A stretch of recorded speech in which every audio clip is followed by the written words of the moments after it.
Bom dia para você. Como você está? Que bom que você está aí nessa quarta-feira, dia 8 de outubro. Estamos aqui para mais um dia da nossa campanha. Terceiro dia. Compartilhe essa campanha, dá um joinha nessa campanha, ajuda a ministrar através do teu compartilhamento. Seja o missionário da palavra do Senhor através do compartilhamento, que assim essa palavra vai chegando em muitas vidas, vai abençoando vidas. A gente não sabe quem precisa de ouvir uma palavra simples, quem precisa de ouvir uma palavra rápida, instrutiva, com um efeito no seu coração. Então que nessa manhã nós possamos compartilhar esta palavra e entender que Deus está trabalhando. A nossa campanha nessa manhã, o Espírito Santo intitulando, o Espírito Santo comandando. É na minha fraqueza que eu sou forte, sendo forte na minha fraqueza. Aleluia! Baseado em 2 Coríntios, capítulo 12, versículo 9, que vai dizer: E ele me disse, a minha graça te basta, pois o meu poder se aperfeiçoa na fraqueza. Portanto, eu de bom ânimo decidi gloriar-me nas minhas fraquezas, a fim de que repouse sobre mim o poder de Cristo. Glórias a Deus. Gloriar-se na fraqueza. Gloriar-se na fraqueza é entender que a nossa humanidade, ela está aqui, que nós somos humanos, que nós temos fraquezas, que nós temos debilidades. E por isso, o Senhor veio ao mundo para sentir essas debilidades, para viver como 100% homem, 100% Deus. Viver 100% homem quer dizer sentir as nossas dores, sentir as nossas debilidades, sentir o que nós sentimos, saber o que nós passamos, saber o que o nosso coração anseia, entender das nossas dores, entender das nossas deficiências. E é isso que Jesus fez, entendeu e entende a nossa dor, a nossa deficiência. Então não se envergonhe pela sua debilidade, não tenha distanciamento de Deus pela sua debilidade, e sim, busque ao Espírito Santo de Deus, busque a sua presença para que você consiga vencer a sua fraqueza, vencer a sua debilidade, vencer esses pormenores na sua vida. Sim, são pormenores, porque eles estão ali, mas quem nos guia é o poder do Senhor, quem nos guia é o poder do Santo Espírito, quem nos guia é o poder de Deus. Então, nessa manhã nós vamos nos basear ainda em outro texto que o Senhor me entregou ontem, que se encontra no Evangelho de João, capítulo 21. Oh, glória! Versículo 21, que vai dizer assim: E quando Pedro viu a este, perguntou a Jesus: Senhor, o que será deste? Aleluia! Oh, glória! Aleluia! Nós vamos ver que Pedro, diante de todas as circunstâncias, nos evangelhos nós vamos ver as debilidades de Pedro. Pedro era um apóstolo que tinha as suas debilidades, as suas fraquezas bem visíveis. E ele expunha as suas fraquezas visivelmente. E quantos de nós temos as nossas fraquezas escondidas? E o fato de expor a sua fraqueza vai fazer com que ela seja trabalhada, com que ela seja transformada. Pedro era um homem que já no começo, quando Jesus o chama, né, ele vai expondo a sua fraqueza, a sua impetuosidade, a sua impulsividade, algumas das características de Pedro: Pedro impulsivo, Pedro impetuoso, Pedro decidido. Ele falava, ia lá e fazia mesmo, né? E diante de algumas circunstâncias nós vamos ver que muito provavelmente, né, Pedro arranca a espada da bainha, corta a orelha de Malco, aonde ele não era para fazer nada. Por quê? Porque ele queria defender o seu Cristo, queria defender o seu mestre, queria defender aquele que estava liderando ele.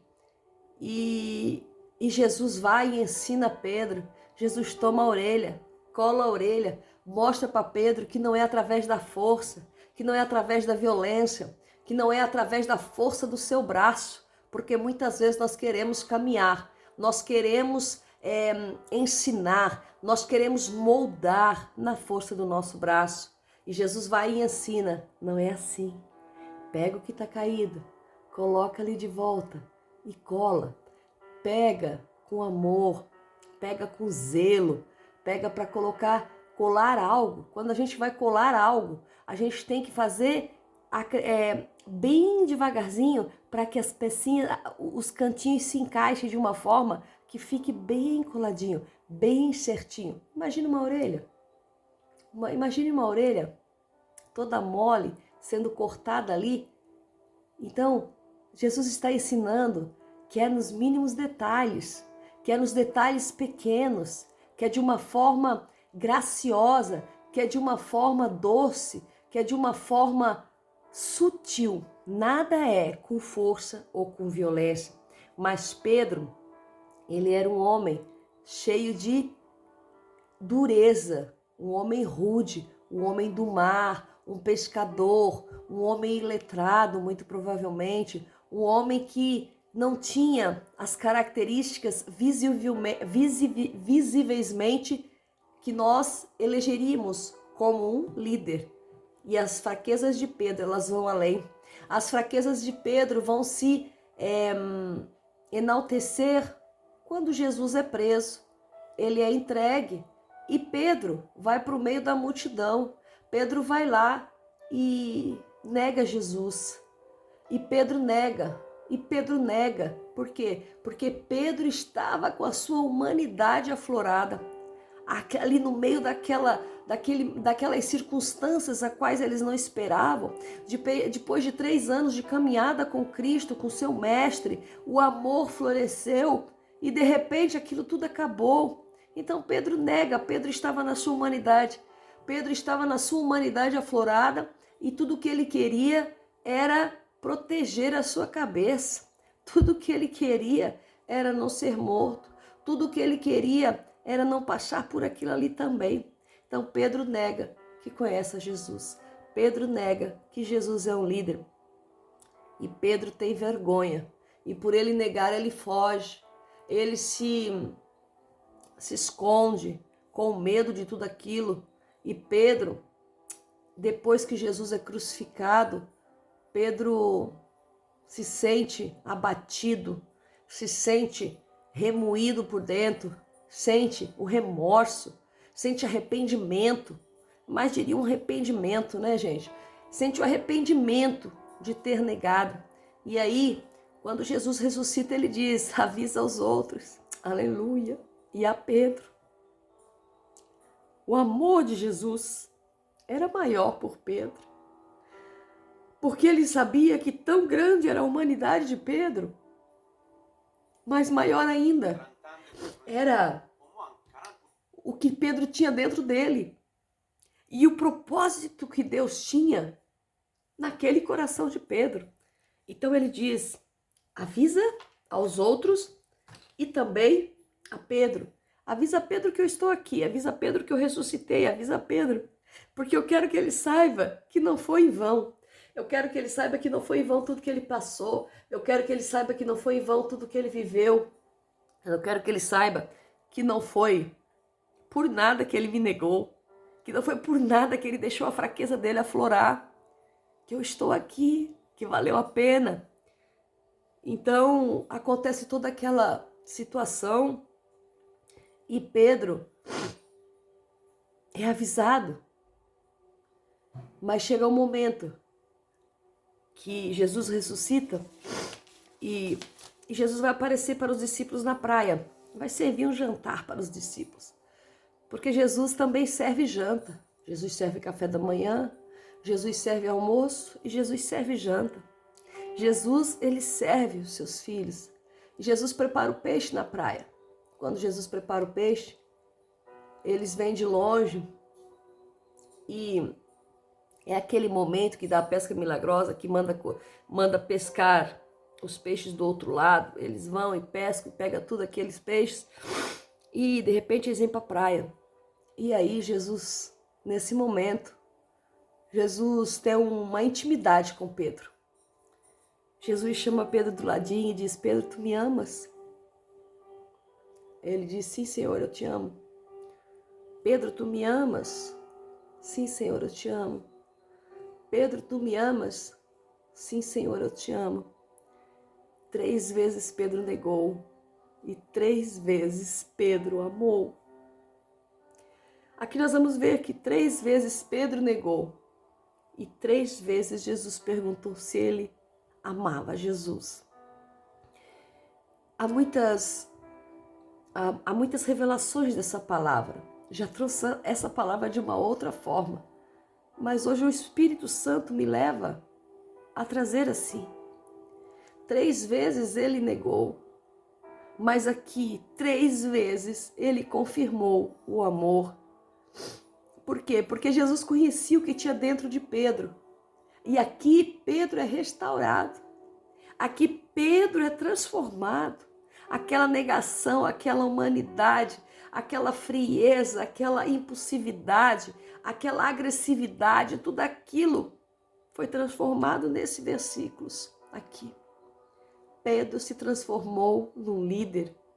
Pedro se transformou num amor, porque Pedro tinha as características dentro dele de alguém para pastorear a igreja de Jesus, de alguém para pastorear as ovelhas de Jesus. Então pastoreia o meu rebanho. Então pastoreia o meu rebanho. Mas aí aqui, nesse versículo que eu li nessa manhã, Pedro ainda olha para Jesus e diz: mas o que vai ser deste? Pedro ainda estava preocupado com o outro. Pedro ainda estava preocupado com o que seria de João. Pedro ainda estava ali com uma pontinha de ciúme de João. Pedro ainda estava com uma pontinha de ciúme. Além de o Senhor ter colocado ele como líder, ainda havia um ciúme dentro dele. Então Jesus responde ele: se eu quiser que ele viva até que eu venha, o que você tem com isso? Faz o teu trabalho. Quero dizer para você nessa manhã, faz o teu trabalho, faz a tua parte. Faz o que Jesus te mandou fazer. Pastoreia o rebanho. O que você tem com isso? O Pedro estava ali sendo chamado para liderança, estava sendo líder de um rebanho, de toda a igreja de Cristo. Jesus estava dando para ele um cargo imenso e ele estava preocupado com João. Ele estava preocupado com o amor de João. O amor do Senhor é grande. O lugar nosso, tem lugar para mim na mesa. O meu lugar é meu, o seu lugar é seu. Toda mesa tem o seu lugar específico em Cristo. Jesus coloca o seu nome à mesa. Senta, vem cear. O que te importa o que vai ser do outro? Importe-se o que vai ser com você. Jesus estava dando a ele uma grande responsabilidade de pastorear. Jesus estava dando a ele a grande possibilidade de liderar a igreja primitiva, de liderar as ovelhas dele. Jesus estava indo ao Pai e estava dando a responsabilidade que ele liderasse as ovelhas dele. E ele preocupado o que ia ser do outro. Olha a fraqueza de Pedro. Então, o meu poder se aperfeiçoa na tua fraqueza. O poder de Jesus estava aperfeiçoando na fraqueza de Pedro. Pedro deixou de ser fraco? Não, porque logo após Jesus mandar ele pastorear as suas ovelhas, ele já estava preocupado com o que ia ser de João. Então, que nessa manhã nós possamos entender que o poder de Deus tira ciúme, tira inveja, tira medo de perder cargo, tira medo de perder posição, tira tudo. O poder de Deus se aperfeiçoa na minha e na tua fraqueza nessa manhã. Que Deus abençoe você nessa manhã, que Deus te dê graça nessa manhã e que o Espírito Santo de Deus encha você de uma forma gloriosa. Deus abençoe você. Café com Palavra. Até amanhã em nome de Jesus.